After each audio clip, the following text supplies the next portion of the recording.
I want to welcome you to Between Skepticism and Mysticism, an introduction to the occult philosophy of Cornelius Agrippa.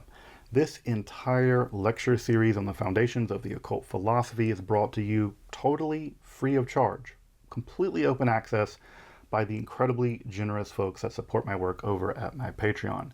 This is all a bit of an experiment on providing free content through crowdsourcing education on topics that are just honestly rarely taught in universities at all. And when they are taught, a single class can cost thousands of dollars. If you'd like to support the production of university level open access education and topics in Western esotericism, I'd hope you consider taking a look at my Patreon, which you can join for as little as $54 a year. It's like buying me a cup of coffee or a beer once a month. But thank you so much for your consideration of supporting the channel and the work like this, and thanks to the patrons of this channel for making this lecture series possible. All right, everyone, welcome to this course on Cornelius Agrippa's occult philosophy. I'm calling it Between Mysticism and Skepticism because that's the sort of weird polarity that we have in Agrippa's thought.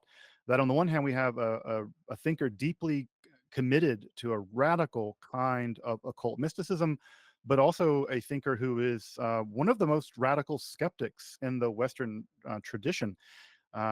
Really goes point by point, showing how no kind of knowledge is really trustworthy.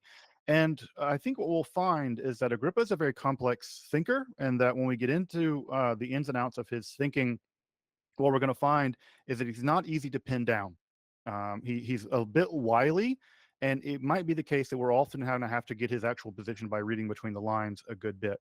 But the first thing I want to say before we get into the actual lecture today is I want to express my profound gratitude to the patrons of this channel who've basically made this entire lecture series possible.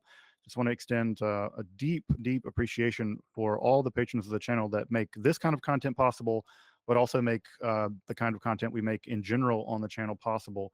So again, if you want to support this kind of work, feel free to join us on the Esoterica Patreon. And again, just it's an amazing community. As I'm recording this, there are nearly 150 people live on the actual class, and just like I don't know, it warms my heart as an educator to be able to learn with so many fine folks and get the support of so many people. I am deeply, deeply appreciative. So that said, let's get into Agrippa. So why Agrippa? Why spend an entire class on Agrippa? And I think that there are two reasons. One reason is that Agrippa is more celebrated than known. If you ask someone about occultism, the name that's going to get dropped is going to be Cornelius Agrippa. That is going to be the name that's going to get dropped within 5 minutes. It's going to be Aleister Crowley or Cornelius Agrippa. And I feel like Agrippa is one of these characters where everyone knows that name. Everyone knows the three books of occult philosophy. It's even known in non-esoteric circles, but I don't think it gets read. I think most people drop it. They might have read chunks of it, but I don't think that it gets read, and I don't think that it gets understood even when it is read. So the first reason is I just want to study the guy. I think he just deserves and he merits he merits that kind of that kind of attention, and he merits that kind of attention because in some sense Western occultism really hinges on the person of Agrippa, which is to say we can talk about Western occultism prior to Agrippa and we can talk about it after Agrippa, because Agrippa is going to radically transform magic, the practice of magic, in the Western world in such a way that it's inconceivable to think about magic now without thinking about it as it has passed through the lens of Agrippa. And in addition to obviously the impact he's had vis-a-vis occult philosophy, he's just an important philosopher. And this is this is my pet peeve that I'll briefly get onto my soapbox if you'll bear with me. But the way that we teach the history of philosophy in the United States, and I think this is true also in many places in Europe and the UK, is that we conveniently skip over all of the philosophers that don't line up with a certain story we want to tell about how everything's aiming at rationalism or something. And when we tell the history of philosophy in such a way that it leaves important figures out, we're distorting the way that we think about the development of philosophical thought in the Western world. And so this weird thing where we do, where we might go from Plato and Aristotle, maybe some Stoics and Epicureans, and then we might jump to Thomas Aquinas and we might jump to Descartes. That those jumps are not just arbitrary, but they're actually distortions of how we conceive or should conceive of how philosophy developed in the Western world. And it doesn't really matter what kind of story we want to tell, but if we're going to tell the history of philosophy, we should tell it in such a way as to be as complete as we can. And Agrippa is an important part of that development, both as a philosopher, but also just as an intellectual in the Western world. So this is a part of the reason why I want to reincorporate Agrippa into the canon, so to speak, because I do think he's incredibly important for both the theory and practice of magic and spirituality and mysticism in the Western world. So what's the course goals, I suppose, to put this in a certain kind of direction? The main thing I want to do is introduce everyone who takes this to the overall occult philosophy of Cornelius Agrippa.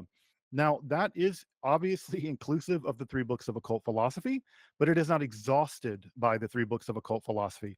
It's very important and often not even known, weirdly enough, that Agrippa wrote lots of other books on esotericism and lots of other books on hermeticism and alchemy that are not the three books of occult philosophy. In fact, he wrote them after he basically drafted the occult philosophy as we know it in 1510, a book that at that time he wanted to entitle De Magia, on magic. But he wrote other books about occultism and hermeticism after he basically composed the skeletal framework that would become the three books of occult philosophy. And in many ways, those other works are actually probably more representative of his actual occult philosophy than the three books of occult philosophy. And that's a point I think people very much miss. We take the three books of occult philosophy as being Agrippa's mature position on occultism, when in fact he tells us the only reason why he published it was because someone else was going to publish it without his authorization and basically print a mangled version of it. And so we have to consider the distinct possibility that if we want to get at Agrippa's actual mature position, that we're not going to find it in the three books of occult philosophy, but rather we might find it in other books that he's writing along the way between 1510 and when he dies, several years later. He dies quite young. So that's the first thing. I want to present Agrippa's entire occult philosophy. And what that's going to require is both taking a look at the three books of occult philosophy, but also taking a look at everything else. And so part of what I've done to facilitate that is I'm in the process of translating all of that from Latin. There is no English edition; it just doesn't exist. And so I'm in the background translating that material from Latin myself, and I'll be presenting it as part of this lecture series. I don't know that I'll be publishing those translations because I'm not a professional translator.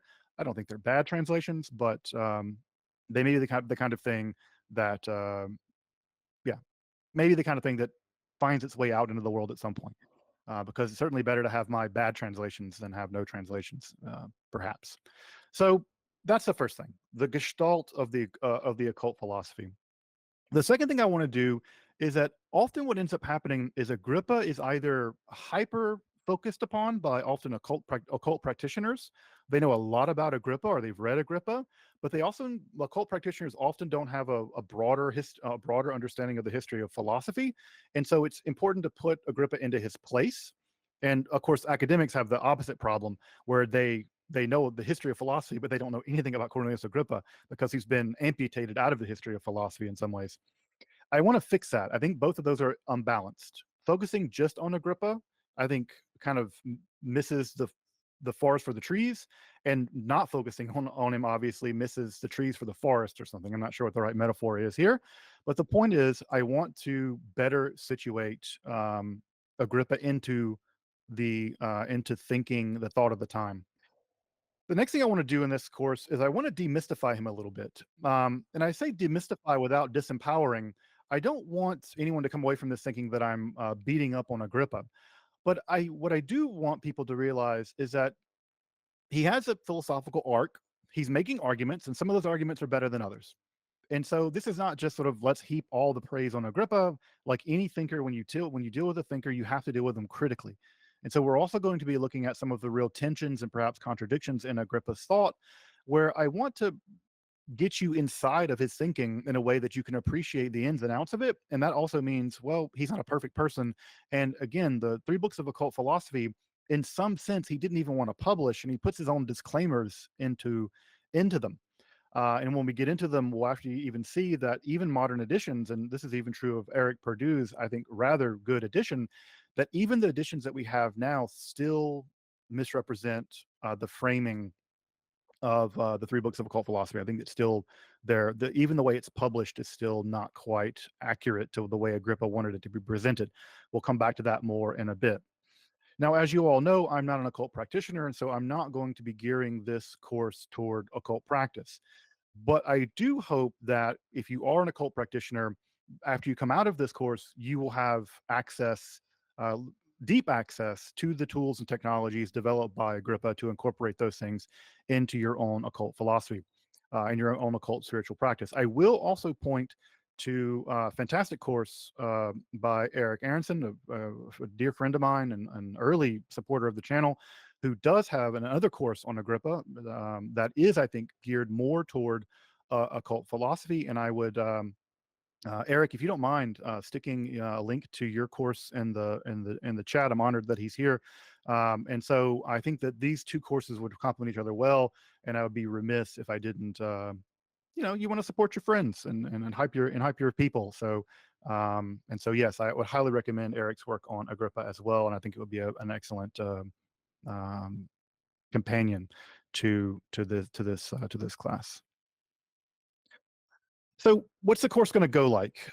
It's going to go a bit like this. Now, I say this, and I'm going to end up lying because I'm building this ship at sea, as you can imagine. And the way it's going to go is something like this. We're going to start today with begin the life and outline of Agrippa's life and major works. I think it's important to know kind of what a person's life was like before we get into their thought. So we're going to talk about his life and major works. The next couple of lectures will be on the influences on Agrippa. That is to say, how is it that Agrippa came to the positions that he came to? So we'll be looking at some of the things that influenced Agrippa. Um, After that, we'll turn our attention to the juvenile draft, which is the 1510 juvenile draft that Agrippa writes and submits to Trithemius in 1510, because I do think it's very important to know that the juvenile draft and the final edition printed in 1533, they are different. I don't think they're different in substance, but I do think they're different in some areas. And so seeing how Agrippa's thought changes from 1510 to 1533 is going to be an important part of that process. I'll spoiler alert, the answer is that Kabbalah is the major change that occurs between 1510 and 1533. Agrippa really builds Kabbalah in, and that's most clear in book 3. The next thing we'll do is we'll talk about the development of Agrippa's thought. We'll be talking about the overall development of his thought from 1510 all the way to the 1533 three books of occult philosophy. And this will include all those other Hermetic works that I just mentioned. Now, we're not going to be covering so much his book on matrimony or his book on I don't know, he has a lot of little essays and stuff. We're probably not going to cover all of those. We will cover a little bit some of his work, for instance, on the superiority of women, because that's going to matter because there are Hermetic arguments in there, Kabbalistic arguments for the superiority of women. So we will look at that, which is not strictly speaking an esoteric work, but has esoteric elements. So we will take a look at those. Of course, the next big thing will be actually looking at the three books of occult philosophy. I don't know how long it's going to take us to get through those series of lectures, but it'll take what it takes. So we'll be going through those as we get through them, and we'll go through all three of them. Then we're going to look at the skeptical turn, and this is the most controversial element in Agrippa's thinking, is the publication of the De Incarnatudine, his radical shift towards skepticism and theism. And what I want to do is think a little bit about squaring the circle between the occult philosophy and the radical theism that he introduces in the 1520s. So I think there are complicated answers to that question of how those two things relate, but we'll unpack that when we get there. We'll talk a little bit about the impact of Agrippa's thinking, which has been monumental. For all my John Dee people out there, you'll know that there simply is no Enochian magic without the three books of occult philosophy. It just doesn't exist. It's just not even conceivable, not even possible. So we'll look at the impact that Agrippa's three books of occult philosophy had. We'll also look at the impact that his skeptical turn had. One of the things that often doesn't get pointed out is that Descartes' skeptical turn at the very heart of rationalism was inspired by reading Agrippa. And so, if you've ever read I doubt my way to the truth, and I'm going through this process of skeptical parabolic doubt, that has its origins directly in Descartes' reading of the De Incarnatudine. So Agrippa's going to have this weird impact on Western thought. There's going to be it's going to be the people over here practicing magic who are going to be reading Agrippa, but it's also going to be the skeptics who are introducing what is now considered the Enlightenment rationalism over here reading Agrippa. And it's interesting that in some ways the two have come back together again. So Agrippa's impact is going to be often surprising, and I think much deeper than most of us realize. And then lastly, we'll talk about sort of a final analysis. And I don't know exactly what that'll look like, but what I would like to focus on toward the end of the course is thinking through what to do with Agrippa now. Now that we've covered him in some depth, do we want to see an Agrippa Renaissance? Is he worth studying this deeply? Have we got to the other side of it and found ourselves unimpressed ultimately by Agrippa? I don't know what the answer will be, but I think what I want to do is have some kind of final analysis on him. I do hope there's sort of a renaissance, maybe inspired a little bit by this course on Agrippa. But I want to sort of think through what is living and what is dead in the occult philosophy of Cornelius Agrippa. If I can crib a little bit of Marx there. That's the course path. Now, you might be asking yourself, how many lectures is this going to be? The short answer is I have no idea. I don't know how long this is going to take. It's going to take as long as it takes, because I'm of the belief that that you do a thing until it's done, and you don't pick being done and then squeeze in the material. I'm of the belief that to properly do a thing, you do it until it's done. And if this takes it takes 8 lectures, it'll take 8. It definitely will not take 8. If it takes 14, it'll take 14. I don't know. But as long as you're up for the ride, I'm here to do it.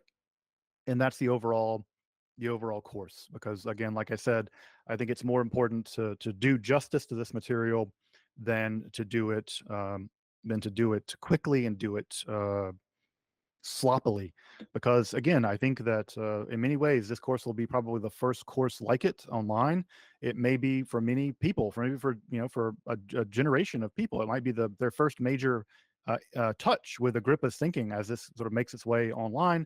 And I really do believe doing right by people is really important, and I really want to do right by Cornelius Agrippa. So, folks, with all of that said, I'd like to begin the first part of the lecture course, and this is going to cover the life and times of Agrippa. I guess the last thing I'll say before I do that is Agrippa means a lot to me. He's a thinker that I find to be very important, so much so that in my personal collection, I have a copy of the 1533 first edition of Agrippa's three books of occult philosophy. This is it. You're looking at an actual copy of the 1533 printing. This is one of the printings that was actually interrupted by the Dominicans, who we'll come back to in a minute. We'll hear a lot about the Dominicans in a little bit. But what it's really important about this, we'll come back to this, is that if you've never read the very end of the three books of occult philosophy, what's important about it is that there's things in there that are not in any modern edition. They're not in the Compagni, right? So if you pick up the critical edition by Compagni, right? Compagni's critical edition also leaves off the entire end of the three books of occult philosophy. So if you've read the Purdue edition or any other ones, Eric was following along Compagni's critical edition. it's missing the very end of the three books of occult philosophy. To my knowledge, the end of it has never been published in English. So we'll talk about a very strange thing about the three books of occult philosophy and how I think 99% of people who've read it have never read the whole thing. They've read all of it to the end of the third book, but there's an important chunk at the end. We'll come back to that in just a little bit. So, um, all right. So let's jump into life and times. Life and times. So Heinrich Cornelius, his name is not actually, his last name is not Agrippa. Agrippa is just a name for Cologne. So he's it's just a place name. He's just saying I'm from Cologne.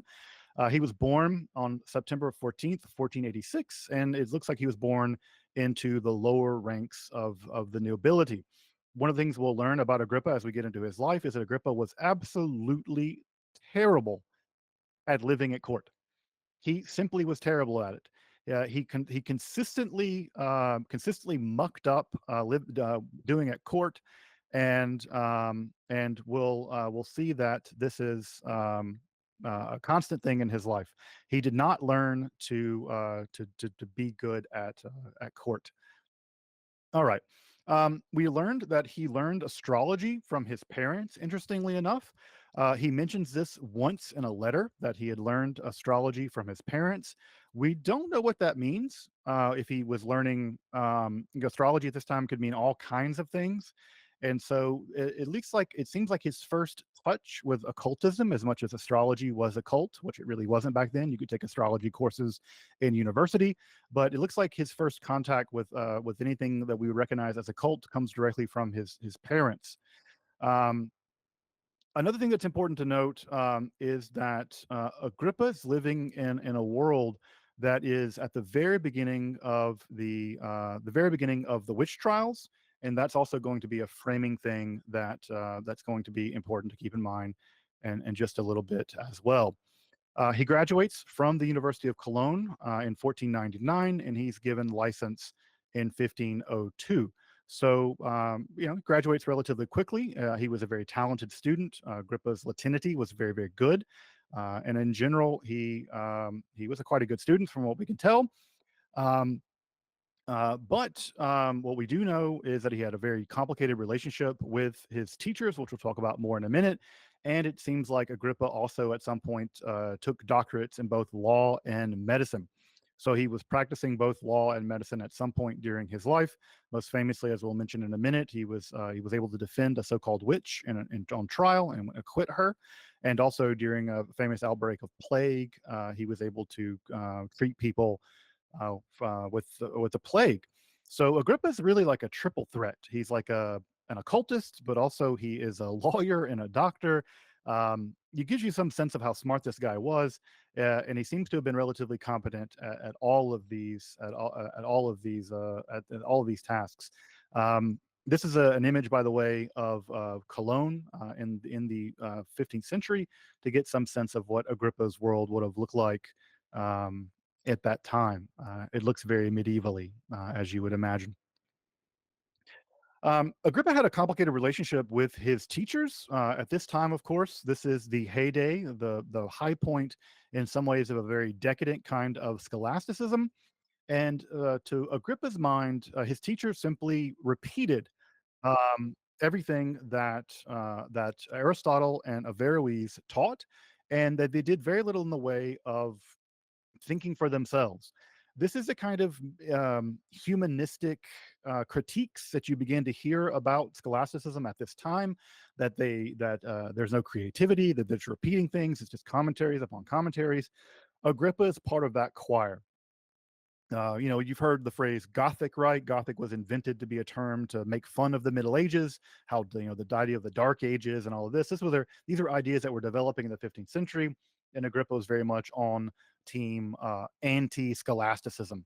He had a deep hatred, as we'll see, for scholasticism, and he had a pretty deep hatred of clergy in some ways. Not all clergy, but he was certainly skeptical of clergy. What's very important to know about the University of Cologne, where Agrippa matriculated, is that at various schools, just like today, various schools in medieval Europe had various emphasis on what they focused on. For instance, the University of Paris was dominated by the Achaemites, what is called Terminism. So this is a very, very rationalist, very nominalist school of thought that dominated at the University of Paris. Well, at the University of Cologne, what dominated there was what is called Albertism. This is the scholastic tradition coming from Albertus Magnus, and this is very important because if you know something about Albertus Magnus, is that Magnus was himself deeply interested in the occult and interested in magic, interested in gems and the occult properties of gems and herbs. Albertism meant that because, and of course, Albertus Magnus was from Cologne, so he was kind of, you know, that's their homeboy, like literally. So in a lot of ways, Albertism left open the door to a kind of interest in esoteric topics in a way that Thomas Aquinas and Duns Scotus and William of Ockham, they just don't. So if you think about sort of the influence of Thomas, Thomas was an alchemy skeptic. Thomas openly questioned whether or not one could convert one metal to another. In fact, he was deeply skeptical of it, which is hilarious because there are books of alchemy attributed to Thomas Aquinas, and he was openly hostile to it. Um, you can imagine that in the world in which Thomism is dominant, there's not going to be a lot of elbow room in there to be engaged in esotericism. That's could be no further from the truth than at Cologne, where Albertism was the dominant form of scholasticism, in which, in some sense, esotericism is baked right into it, because Albertus Magnus was very interested in, like I said, the occult properties of gems and magic and things like this. So it's really important to know again that Agrippa is coming up in a world where he's getting a dose of this kind of esoteric kind of stuff already baked in there at the University of Cologne in a way that he could not have got that if he were in Paris. There is no Parisian version of Agrippa. Agrippa is very much localized in the area that he is. And of course, this is also the region where people like Trithemius are operating at Spondheim. Trithemius has the most extensive library about the occult in all of basically anywhere, and over 100 books on magic and things. So it's just, this is where it's cooking, is in this region of Cologne. Also, what's very important is that one of Agrippa's other teachers is a pretty famed Lullian. Folks may know the Catalan mystic Lull, Remendo Lull, who was famous for developing a system of calculation whereby one could basically calculate your way to, I mean, basically everything. He's sort of the founder in many ways of what we might think of now as something like information theory. And the idea was basically you could combinate your way to truth. This was very controversial. It earned the ire of the very famous Dominican inquisitor Nicholas Emmerich, because Emmerich basically had the idea is that if Lull thought you could calculate your way to faith in God, you don't really need faith anymore. It's not really faith if you can like math your way to the Lord. And this earned the ire of the Dominicans. But it was the idea that through art, this is a very important point, that through some kind of art, one could reconcile oneself to God. This is an incredibly important point for Agrippa, because Agrippa is going to argue, and spoiler alert, magic was the way that one could reconcile oneself to God. That magic was the means by which one could reconcile oneself, one's way to God. And so again, Lullianism is also going to be part of the brew that's going to ultimately give us Agrippa, at least in some sense. And again, if you've read the 3 books of occult philosophy, you know that Agrippa is very interested in things like algorithms, things like generating sigils out of mathematical formula. The relationship of sigils and math are very close for Agrippa. That's I think an influence coming in from Lullianism. And of course, Andreas Conte was a famed Lullian that he had as a teacher. It's one of the only teachers he didn't like totally crap on. It's like, you know, the Lullians. I can get down with them.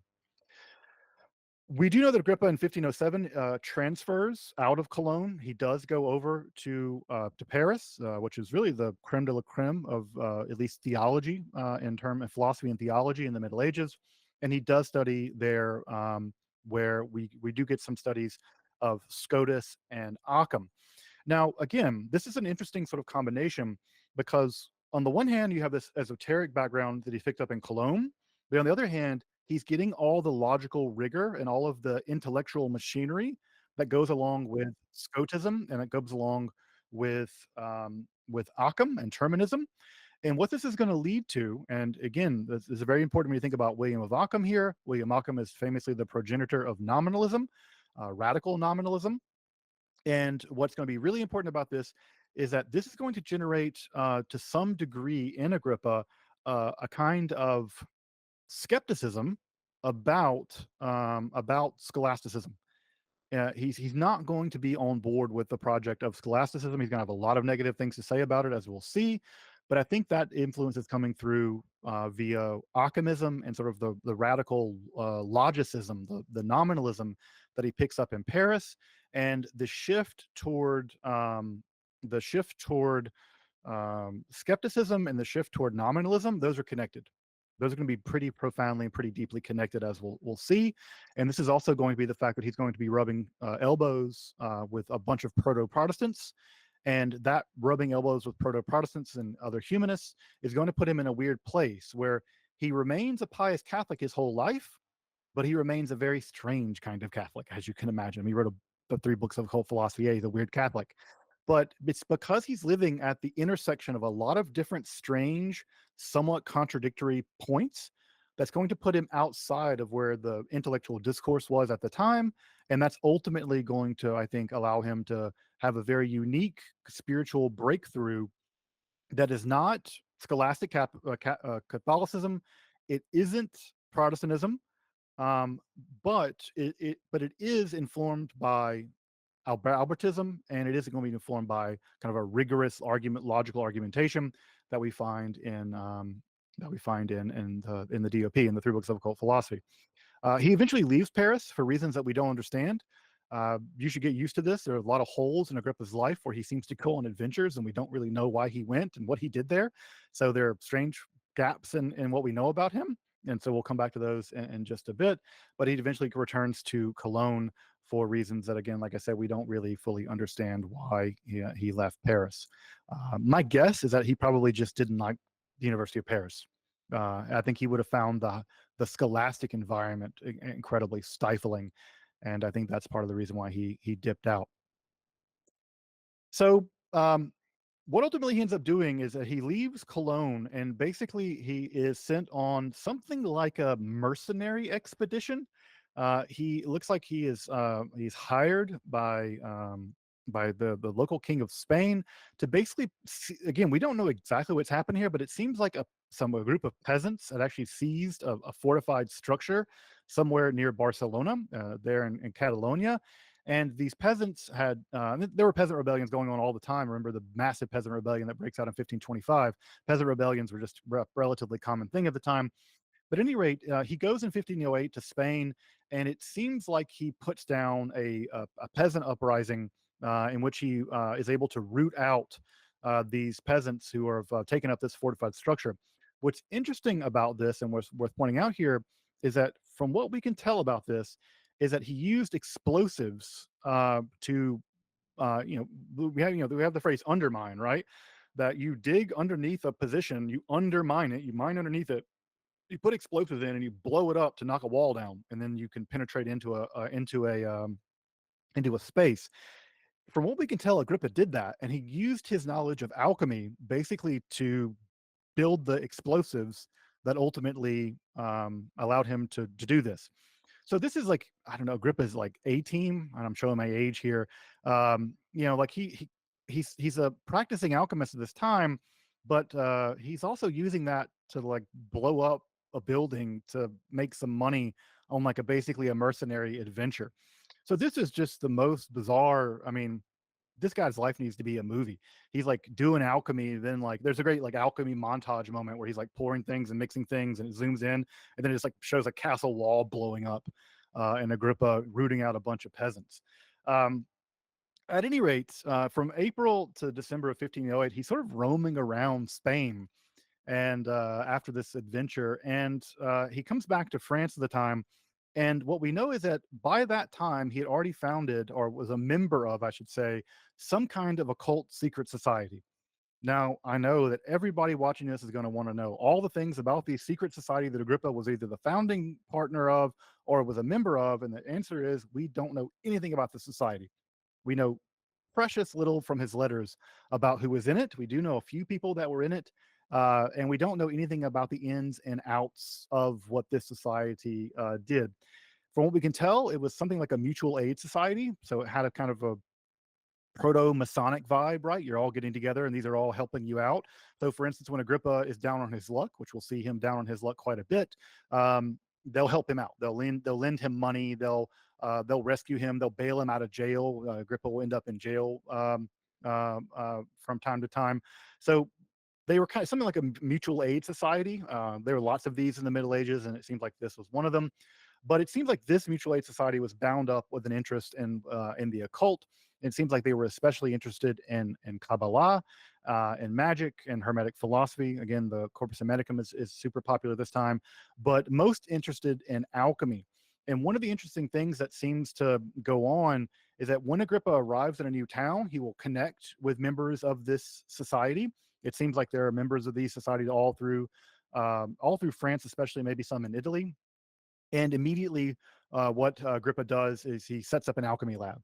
So he, as one does, right? You go to a new town, you get your bachelor pad set up, and you set up your alchemical lab, and you get to work. So a very constant interest in alchemy. We'll talk a little bit in this class about Agrippa's alchemical writings, which we do have. We have some writings that we think were written by Agrippa. I should be a little bit more guarded, but we will talk about what we think of as Agrippa's alchemical writings.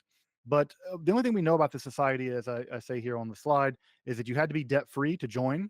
You didn't have to be debt free to be in it, because Agrippa would often be in debt. But you had to be debt free. You had to be a Christian in good standing, which means you couldn't have some orders of excommunication hanging over your head. You had to swear an oath. We don't know what that oath looked like exactly. I imagine it's like I would imagine very Freemasonry, and you had to be interested in matters of the arcane, which I imagine all of us would qualify, at least for that one. I don't know that Christian in good standing, maybe. I'm not sure we could get in with that one, but at any rate, this is the kinds of things that Agrippa was a member of, and this occult group would basically be around him his entire life. So this was again already a big part of what's going on with him. It seems like the ultimate goal of the group was the exaltation of the soul, which is again to say something like reconciling the soul to God. Now, I want you to hear something that's a bit contradictory in this, right? Agrippa lives and dies a pious Catholic. There's no reason to believe he went over to Protestantism. A lot of his friends did go over to Protestantism. But one of the things that seems to be very unusual about Agrippa's thinking is that he seems like pretty consistently that he's interested in some kind of direct mystical reconciliation with God. Now, for my Catholics in the room, you'll know there's a problem with that, because the entire point of the Catholic Church is to offer you the sacraments that do that reconciliation work, and they are only offered through the church. So Agrippa seems to have it two ways. On the one hand, he seems to think that some kind of reformed version of the Catholic Church is what's going to ultimately be spiritually important. But also, it seems like he also believes that magic is a mechanism by which to reconcile the fallen soul directly with God. If you can do it through magic, you don't really need the church. So we don't really understand exactly what Agrippa's doing here. We don't really understand exactly what the relationship is between his magical theorizing, his Kabbalistic and Hermetic theorizing, but also what exactly his relationship is with the church. Because as we'll see, he maintains close relationships with the church. He goes out of his way to defend himself as a pious Catholic, much to the chagrin of the Dominicans, who are constantly bothering him. But this is an interesting tension that, as we get into it, we'll see develop. And I just want you to hold on to that interesting tension that Agrippa is seeming to exist in kind of two worlds at once. And of course, as I mentioned, he is a practicing alchemist at this time. And we do know that he's setting up alchemy shops wherever he goes, and he seems to be actively engaged in attempting to do alchemy. I love the phrase "our usual alchemy shop." There's something about that phrase. It's in one of his letters where it's just like, I wish I had a usual alchemy shop. Just a regular old alchemy shop, the usual one, guys. Like, I'll take the usual. Some alembics and so I just love the fact that it's so it, and in fact, in his letters, it's mentioned in passing. He's like, "Yeah, we'll get there, we'll get set up, we'll get the alchemy shop going, we'll do this, we'll do that." It's just like I'll unpack and I'll get my alchemy going. It's just casual alchemy. It's just a normal Tuesday for Cornelius Agrippa. 1509, Agrippa he arrives at Dole in France, and it's there that he's invited to basically get himself into a great deal of trouble. Agrippa, sometimes you get the sense that Agrippa is woefully naive, that he just is walking around the world thinking, me and my buddies are interested in weird esoteric stuff, so that's fine. Everyone's interested in it. I just don't think he just realizes the Dominicans are just there waiting in the shadows to kill people like him. And you get this sense that he's just sort of, I don't know, reckless. One even gets a sense that maybe he was neurodivergent, like he just didn't pick up on social cues, that he just didn't like what's patently obvious to, I think, everyone around him was not patently obvious to him. And he seems to make the exact same indiscretions over and over and over again, that again, it makes me wonder if he was neurodivergent and just didn't pick up on social cues. In fact, when you read his letters, especially letters written to him, one of the things that everyone seems to say to him that he seems to never hear is, "Hey, Agrippa, turn it down a little. Like, be a little bit more cautious. Like, I agree with you, but eh, keep it on the down low, guy." Trithemius says this. Lefebvre says this. Um, uh, who else? Like, we every time he writes to Erasmus, and Erasmus is like, yeah, like you're right, but like you need to turn it down, man. Like, don't get me involved in all this. So yeah, he's you get the sense again. I'm trying to paint a picture of this guy. You get a sense that he just doesn't. He's not picking up on the social cues that typically you need in order to survive at this time. But at any rate, he's offered a professorship at the university there in Dole. And of all the things that he elects to lecture on as his, again, straight out of the gate, no one's ever heard of this guy. He rolls up in the shop and he's like, I'm going to lecture on? I'm going to lecture on Reuchlin's De Verbo Mirifico, the major Kabbalistic text that had just been published at that time, or not just been published, but it was the dominant, largest Kabbalistic text. Folks may know this. I have an episode about De Verbo. It hasn't been translated to English, unfortunately, but there's a great article about it where basically Reuchlin's going to argue that a Kabbalistic use of the name Yod He Vav He with a shin put into the middle of it, so Yod He Shin Vav He, which would spell Yeshua in a sort of weird way, that the divine name of God has itself magical is not the right word. That's not the word Reuchlin would use, but it has theurgical power. And by using the divine name, you can wrought all kinds of miracles. So it's basically magic. So you can do true divine magic if you properly use the divine name in a very specific Kabbalistic way. And basically, you had theurgical powers. Now, again, can you imagine rolling up for the first time into your lectureship and this is the book you want to teach on?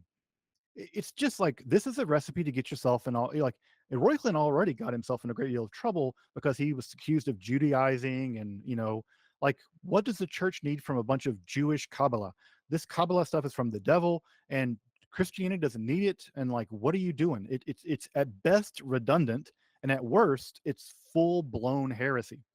So Reuchlin himself had already gotten in some trouble about this, and so Agrippa rolls into town in 1509, and this is what he lectures on. So this is a pretty, he's basically lecturing on Kabbalistic theurgy to a bunch of Catholics. This is the kind of thing where, yeah, his buddies in his occult secret society probably were like, you know, they're cool with it. I'm sure they were all about it. But you can imagine when the Inquisition gets a word that the new guy in town, a member of an occult society that I'm sure everyone knew, has just rolled into town and he's now lecturing on Kabbalah in the university. I imagine the Dominicans were like, well, let's get the fire going. Like, this is going to be an easy one. So, this is what he lectures on first. But to get a professorship at the time, you had to basically have the queen of that area, Margaret of Austria, she had to appoint you. So what did Agrippa have to do? He had to lick the boot. And so how do you lick the boot? He wrote on the superiority of the female sex.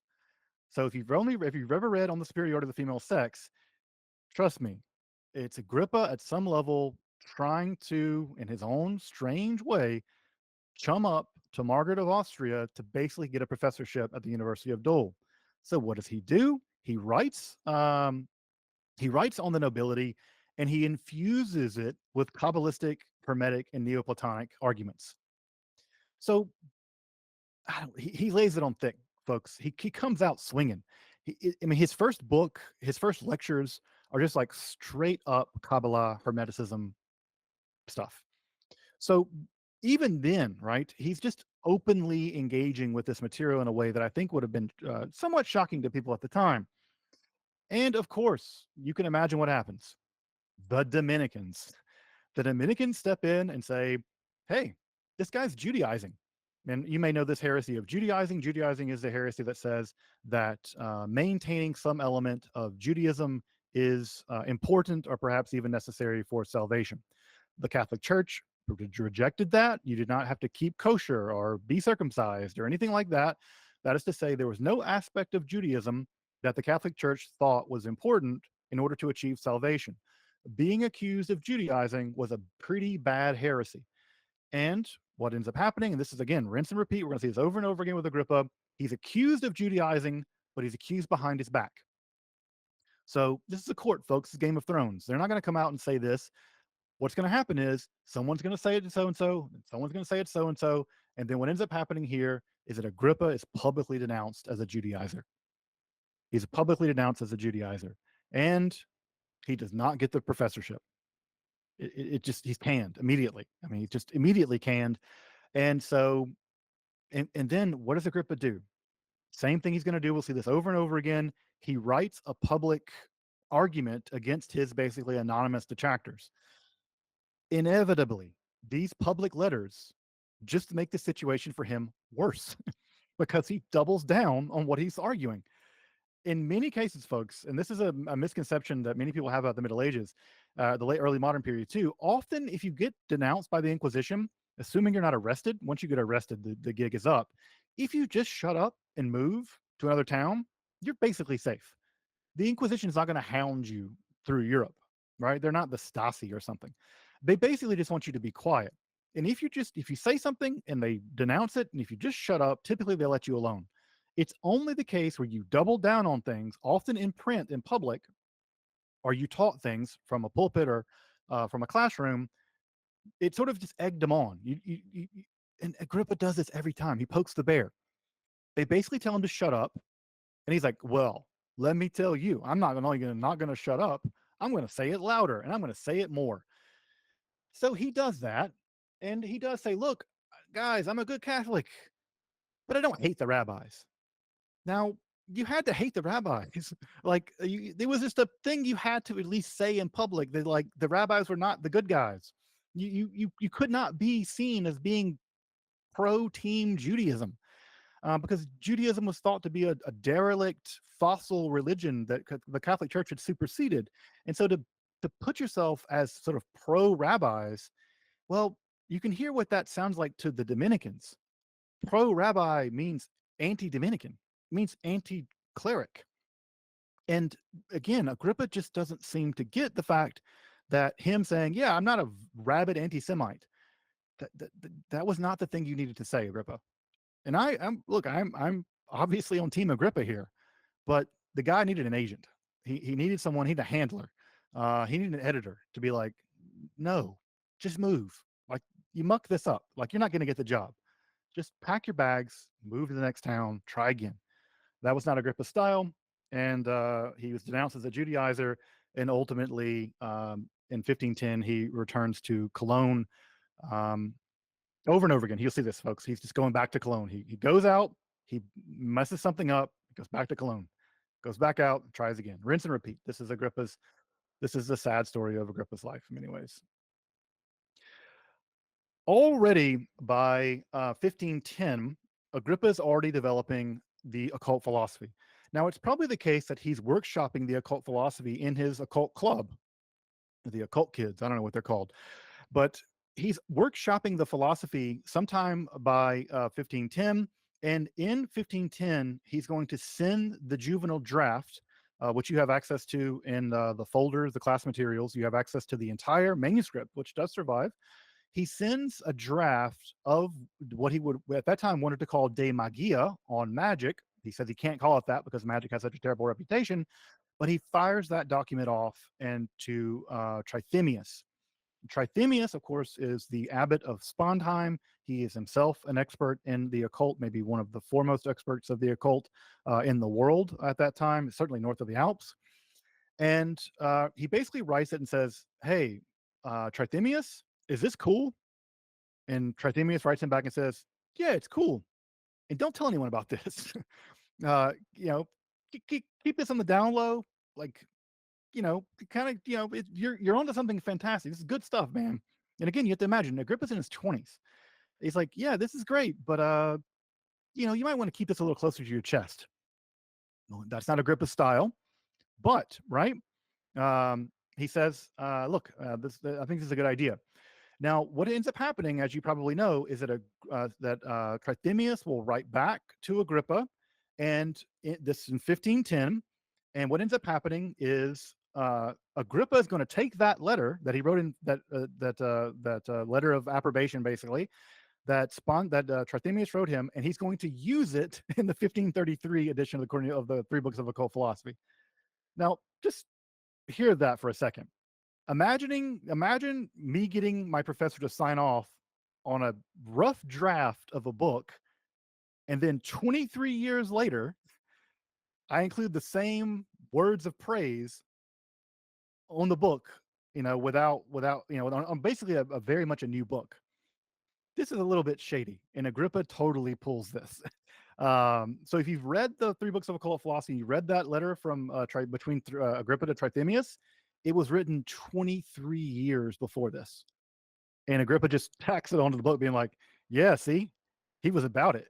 And the truth of the matter is, I don't know. I mean, I don't know if Trithemius would have been about the 1533 version. Maybe, there's a lot of Kabbalah in there now, but um, I don't know. Again, this is just the kind of shenanigans that if you don't know about Agrippa's life and you read the Three Books of Occult Philosophy, you're like, "Oh yeah, Carthemius of Spondheim signed off on this thing." I'm like, "Yeah, he signed off on the draft from 23 years ago, not the one that's printed now." At any rate, the 1510 juvenile draft survives. It does survive, and in fact, it survives perhaps in Agrippa's own handwriting. So what you're looking at there on the left is actually the very first page of the first chapter. That is actually Agrippa's the beginning of the first draft of De Magia of the three books of what at that time was just on occult philosophy, because it wasn't three books yet; it was just one book, and you see it there. I think it could have been written in Agrippa's own hand. And what we'll be doing when we get to it in a little bit later, we'll be comparing the juvenile draft to the 1533, because there is some differences that are worth mentioning between the juvenile draft and the 1533. And as I mentioned, the major difference between the juvenile draft and the 1533 is going to be primarily about a Kabbalah. It's going to be Kabbalah that's really going to very much alter the third book of occult philosophy. Um, Agrippa goes in 1510 on a most secret affair to London, and we don't know what he did there. So he went to London. He was working for Maximilian, the Emperor of the Holy Roman Empire. So he was engaged in some kind of something diplomatic stuff. We don't know. We don't know exactly what he was. I mean, it was secret, so it's not clear. But we do know that he published a commentary on some of St. Paul's letters while he was in England, and unfortunately, those letters, those that work does not survive. It was ultimately destroyed in Italy. But we do know that Agrippa took St. Paul very seriously, and he really mourned the destruction of this text that he wrote about St. Paul. But the text doesn't survive, and so we don't know exactly what it was. So we don't know what he did in London, and we don't know what was in that book. But he did have a very strong relationship to St. Paul. He comes back to Cologne, and he gets involved in theological disputations there at Cologne. It seems like he is rubbing shoulders with what we might call proto Protestants. And those proto Protestants going to get him in a lot of trouble, and they're going to get themselves in a lot of trouble. Some of them are going to get themselves burned alive. But he's very much rubbing shoulders with proto Protestants and making quasi Protestant like critiques of the clergy. So again, Agrippa is a Catholic, but he really finds the clergy of the Catholic Church to be deeply problematic. And that's not just because he has a bad relationship with them because they're constantly hounding him, but it has a lot to do with the fact that he just thinks they're not actually spiritually serving the community. Many of the same criticisms that are going to be brought by Martin Luther, Agrippa agreed with. He just didn't think that a full blown break with the church was going to be necessary. So I guess what I want to end on today is you've gotten a glimpse into Agrippa's life up to his mid 20s, right? Up to his mid 20s, and already the major components of what we're going to see happening are going to happen over and over again. He's going to be interested in esotericism. He's going to be actively writing about it. He's going to be actively getting himself in trouble, and he's going to be barely escaping. He's going to do that over and over and over again until he dies. So we're going to see that process rot itself out. Now, if you want a preview for what's going to go on next week, when Agrippa goes to Italy, everything changes. This is the beating heart of the Hermetic epicenter. This is where Kabbalah is really flowing out of in Florence. This is where Hermeticism really has taken root in the generations after Ficino and Pico della Mirandola, and that is going to transform Agrippa. He's going to, I think, to go from somewhat of an amateur occultist to becoming in Italy the most deeply educated occultist probably in the world at the time. In fact, he will famously say that while I was born in Germany, I was educated in Italy, and it's going to be his years in Italy that are going to transform him from being a youthful interlocutor with Kabbalah and Hermeticism to becoming a lifelong devotee of these materials. So we'll start next week by turning to his time in Italy, and then we'll continue working through his life and times in, like I said, as many lectures as it takes. Thank you all.